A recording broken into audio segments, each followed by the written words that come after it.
Welcome to the Sportscast Black Friday special, November 23rd, 2018. If you haven't yet, please subscribe in all our channels, YouTube, Periscope, and iTunes. And if you are on iTunes, please leave a rating and a review. It will help us out tremendously. Big weekend this weekend. Rivalry games are beginning, and one of the biggest rivalry games in SEC and maybe in the country is Alabama versus Auburn. But this one might be a little bit more of a low-key, or isn't. We got Justin Riley to join us to talk about the Iron Bowl. Welcome to the Sportscast.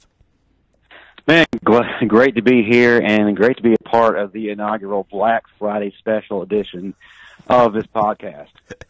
No problem, man. There's always a first for everything. How do you see this game? Obviously, Alabama's ranked number 1. Auburn is not having a good season. How do you take this game this year? Well, like you said, obviously this game is not getting the notoriety that many believed that it would going into this season. Going into the preseason, a lot of people had very high hopes for Auburn as they were ranked in the top 10, I believe number 7 or 8 at one point.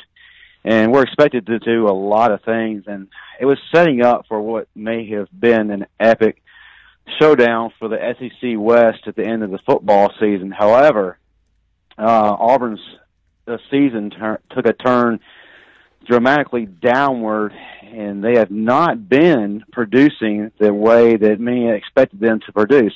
Certainly their defense has been on point, and they have NFL caliber players on the line and at linebacker, with their secondary being their weak link. But the biggest disappointment has been their offensive output. Jarrett Stidham has had a pedestrian, I guess at best, season throwing the ball, and many were predicted him to be a first-round draft pick, a possible first-round draft pick.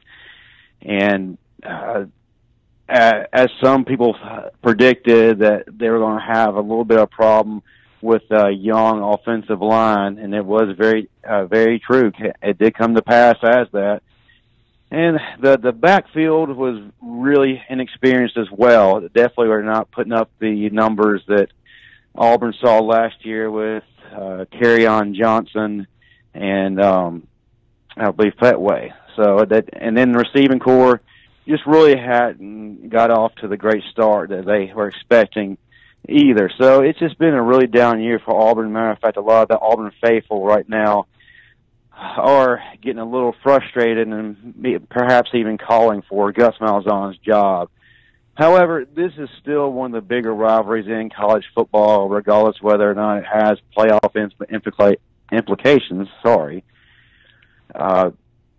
Still one of the best rivalries to watch, and regardless of what the stats say or what the eye test may show, it's going to be a tough game for Alabama, and I believe that Auburn's probably going to play their best ball of the year because they certainly want to upset their cross-state rival. So I think it's going to be an interesting one to watch. What is the status on the quarterbacks? The status on the quarterbacks is a lot better. This past game against Citadel, Tua Tagovailoa played seemingly without pain and without limitations.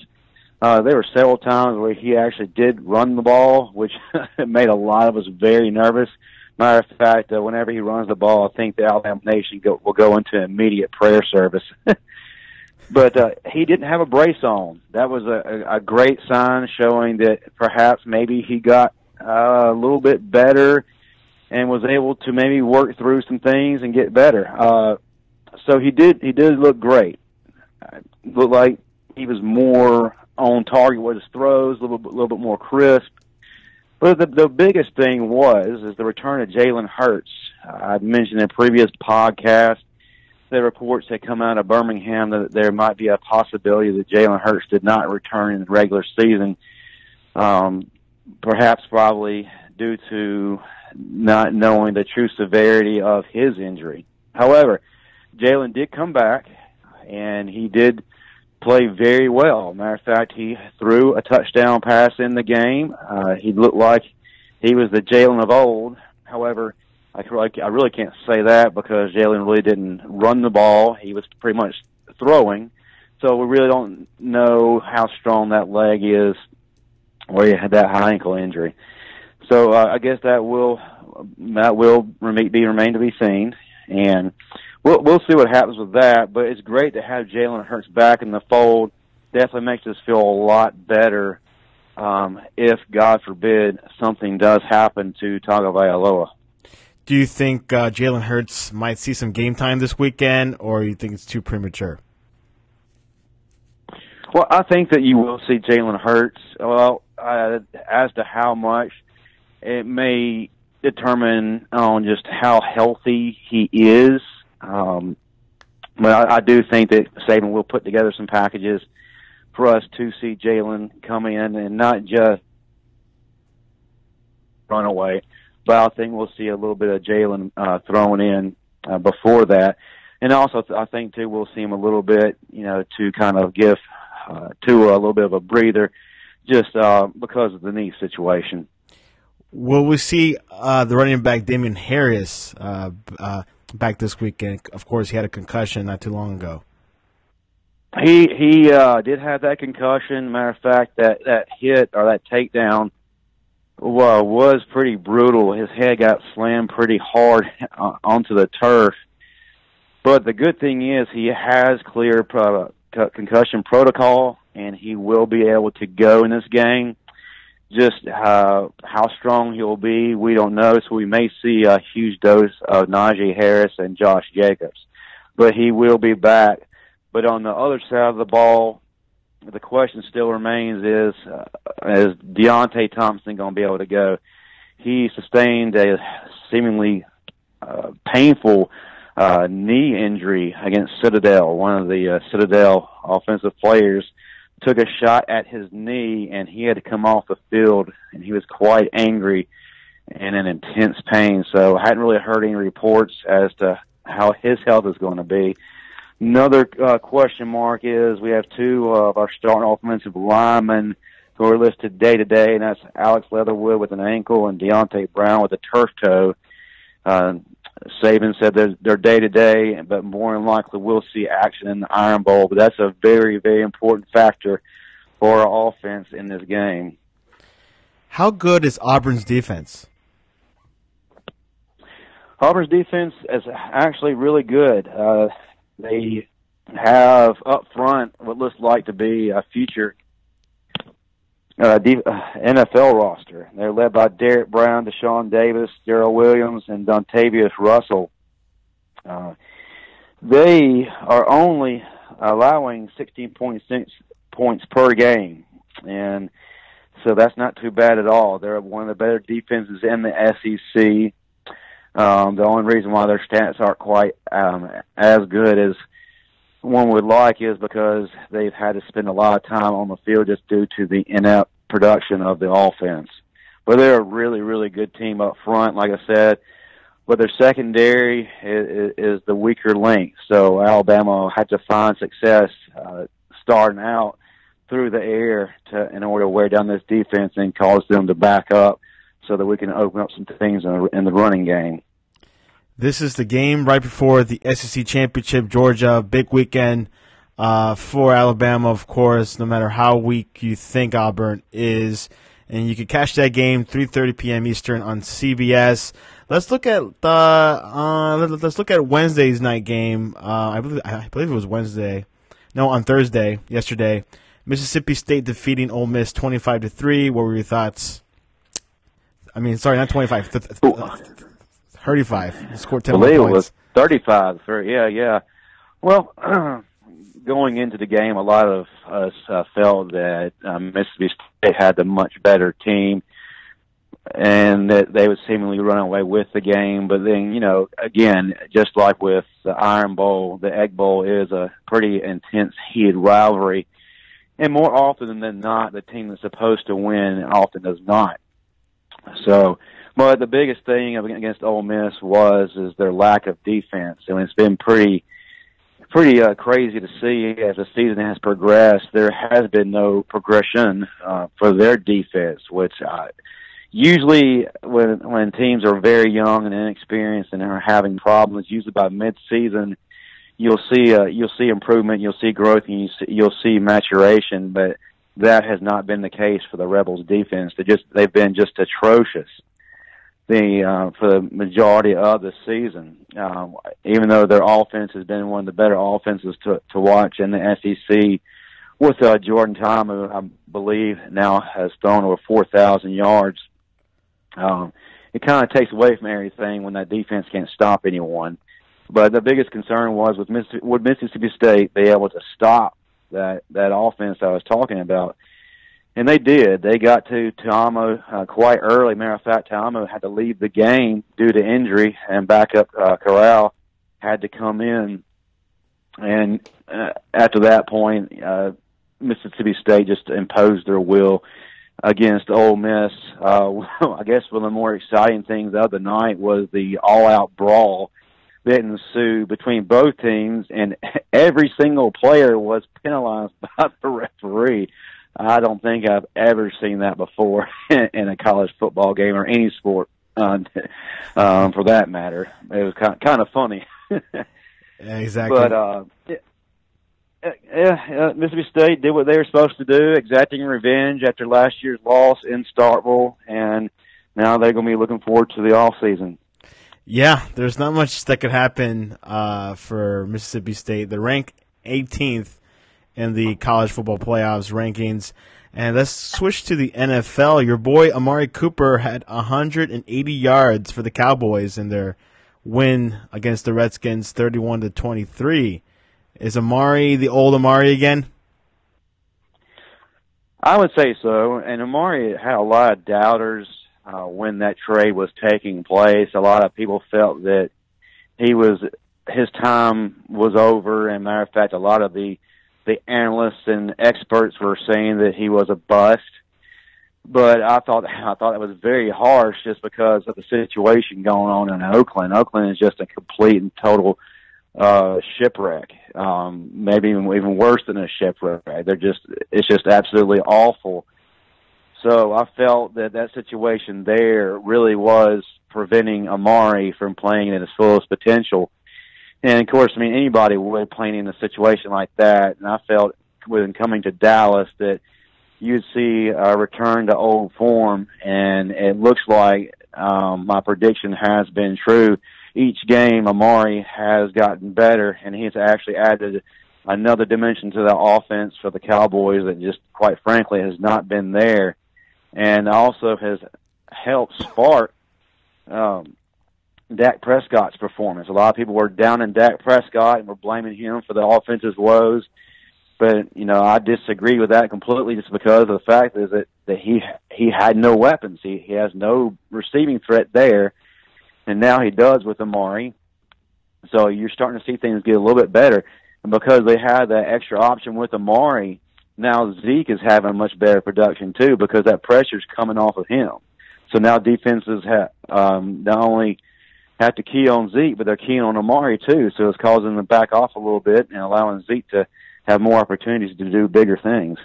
It was quite interesting to see the matchup between Clinton Dix against Amari Cooper, but Clinton Dix could not catch up to him. I love Clinton Dix, but Amari Cooper is a special breed, and he tends to make a lot of good defensive players look silly. I hate it for Clinton Dix, but hey, like I said, Amari's been doing that to a lot of folks. They were former teammates back in Alabama, so we're seeing a lot of Alabama star power. Julio Jones had a good game last night as well. Yeah, he did. So unfortunately, Atlanta just can't really do much of anything or get out of their own way. He had a decent game, but he also made a lot of mistakes. It's not really typical of Julio Jones. I'm referring to that fumble that was costly for them that he had during the middle of the game. He just doesn't seem to kind of be the typical Julio that we're accustomed to this year for whatever reason. However, it is opening up more opportunities for Calvin Ridley, though. But Calvin Ridley didn't have much of a game either. It looks like he and Julio were pretty much shut down to a point, and Sanu was the only one that was really able to do much of anything. But then again, the Falcons didn't do hardly anything anyway. Yeah, Julio Jones had 147 yards. Calvin Ridley had 93 yards. Atlanta has star power, but the Saints are just way too much for anyone right now, especially playing in the Mercedes-Benz Dome in New Orleans. So it should be Saints are a contender. Who knows what's going to happen in the NFC. We have a short show today, but we're going to go on to game predictions. Are you ready? Let's do it. Oklahoma at West Virginia. Well, this was supposed to be one of the bigger games of the weekend, and it was supposed to draw a lot more attention than it is right now, mainly because of the disappointing loss that West Virginia had last week to Oklahoma State, which they led for the greater part of the game, but allowed Oklahoma State to come roaring back and winning in the final moments of the fourth quarter. However, even though West Virginia is out of the race for a playoff spot, they still are in the race for a Big 12 title shot should they beat Oklahoma. And matter of fact, if West Virginia beats Oklahoma, then Texas is still in the conversation. So it's going to be an interesting game for those who are Big 12 fans. Of course, Oklahoma is still trying to vie for a playoff spot themselves, so this is a big deal for them when trying to lock this up. It's going to, if you like offense, again, tune into this game, because as we know, the Big 12 is not about defense. So you got Kyler Murray and Will Grier, two of the more productive quarterbacks in the Big 12 and the nation, going head to head. So it's going to be pretty exciting to watch. Man, Kyler Murray also has been closing the gap and for this Heisman race, just because of the video game like numbers he's been putting up. He's got 3,310 yards and 34 touchdowns passing, but an additional 739 yards and 10 rushing touchdowns. So 44 touchdowns total, man. That's just absurd. And he also has one of the better wide receivers in the game who is not getting the praise that he deserves, because focus has been on other receivers. But he quietly has 1,021 yards receiving.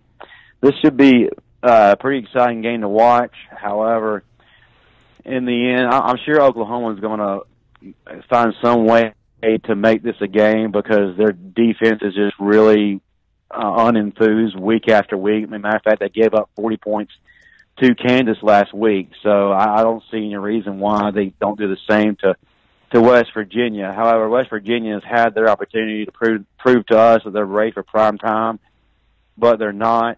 So I think while it's going to be an entertaining game for the most part, I see Oklahoma pulling away late and win this game. Oklahoma wins. Washington at Washington State. Man, this is going to be another exciting game to watch, especially for the Pac-12 there. I believe the winner will lock up a spot in their championship game. But more importantly, Washington State is still trying to fight hard to get into the college. Washington State is really playing some of their best ball the entire season. And I think that's largely due to the fact that they're not getting, I guess, the respect they feel that they deserve. So they're out to prove a point, as they've been just really taking it to their opponents here as of late. Gardner Minshew probably is one of the better quarterbacks in the nation right now, numbers-wise. He's got 4,325 yards and 36 touchdowns, and has a trio of great receivers. But don't sleep on Jake Browning. Yeah, he's not really having the year that a lot of people were expecting him to. Matter of fact, a lot of folks were expecting him to be in the Heisman conversation and perhaps be a high draft pick in this year's upcoming draft. But he's only got 2,400 yards passing. But Myles Gaskin really is the face of the offense right now, and he tends to take the load on his shoulders and carries them. And I believe this is going to be a tough game for the duration of the game. But I believe that Washington State is going to come out on top and then just try to inch closer to the playoff and try to add to the resume and prove that they belong. Michigan at Ohio State. Wow.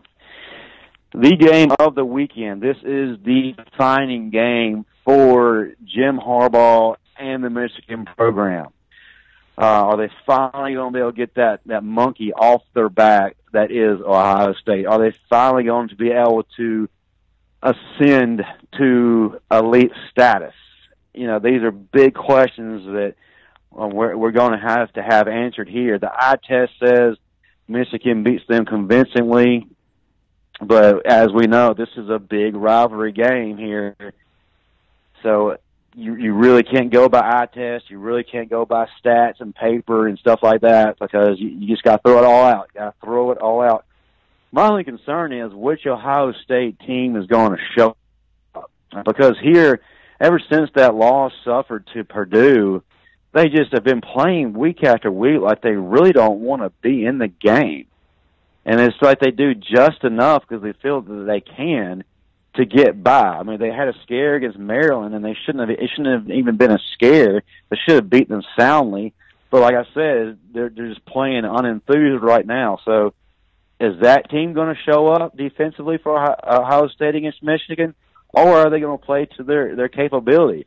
Certainly their offense has the firepower to do it, but is the defense going to play well? So, and the thing about this is, too, is Ohio State's offense, as impressive as it is with Dwayne Haskins, they're going against one of the better defenses in the country right now, led by Devin Bush for Michigan, which seems like Devin Bush has been there for like 10 seasons. He'll never graduate.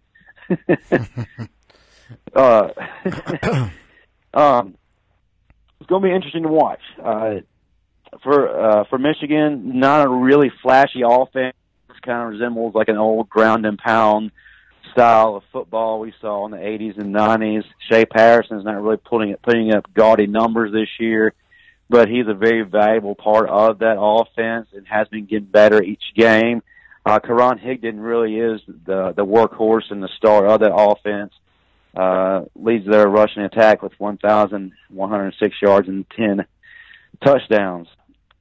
I really want to see Ohio State go down, but I'm having a tough time going back and forth about what I want and what's actually going to happen. But I think this is going to be the year that Harbaugh finally gets it done and beats Ohio State and then goes to that Big Ten championship game. Yeah, if they want to continue this route to the playoffs, they got to win this game, and obviously the Big Ten championship. Next, Syracuse at Boston College. Another game that probably would have received a lot more notoriety than it is right now, and that's largely in part not because of Syracuse losing to Notre Dame, but Boston College laying an egg against Florida State this previous week. Really no reason why they should have done that, but they did. But this is a good rivalry game, but I think it's going to be a close affair because I think the Syracuse is still reeling with injuries, and they're having a tough time. However, I believe that Syracuse is going to pull that one out. Syracuse wins. Go Orange. Utah State at Boise State. I believe Boise State's going to take this one. Boise State is just a really, really tough team, playing very good at this time of year. And as good as Utah State is playing right now, I just think that Boise is going to have the edge, and they're going to take this game. Boise takes it. Go Blue. Oregon at Oregon State.